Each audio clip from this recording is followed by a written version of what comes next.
However, I think it's the quality of labor that is in question here. If people like foreign domestic workers have to go through an English aptitude test, I don't see why service line, frontline people should not. Or even if they are, that means obviously they're falling through the cracks. That people like us can't communicate with the frontline staff because they are only monolingual in a language other than English. Well, the first one, an English proficiency, I agree with you. There's no reason why we cannot have an English test. But I think the service industry can easily do that, or we can easily do that if we think that's necessary. I see no reason why we can't. It's not a matter of principle, this one. It's a matter of practicality, that's all. But I thought there was a very interesting underlying assumption in Rashpal's question, and that is English rules in Singapore. It's a very recent phenomenon, because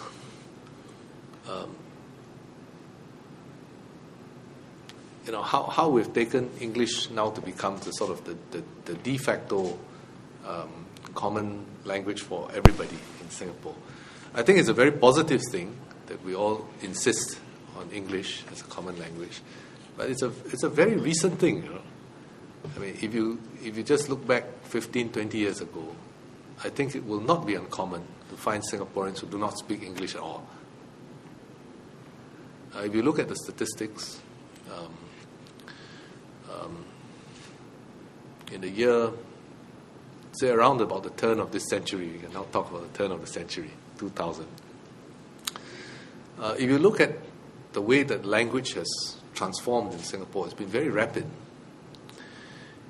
The proportion of students in about the year 2000 who were in secondary 4 at that point in time, who came from Chinese homes, and you look at the language that they spoke at home, only about 20% of them spoke English at home. And I would say English of a sort at home. About 40% of them spoke Mandarin, and about 40% of them spoke dialects. But if you look at the primary 1 students in that same year, that means they were 10 years apart by age, that had already changed. And about twice the proportion spoke English at home, and the rest largely spoke Mandarin, and hardly any spoke dialects. So this assumption, the underlying assumption that you made about English in Singapore is a very interesting one to me, because I've always found the study of language and society and the evolution of language and society a very interesting area of study. But it really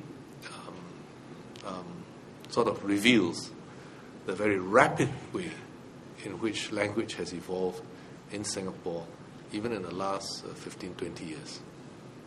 But that's just an observation. But I see no reason why English cannot be made a test for other service vocations.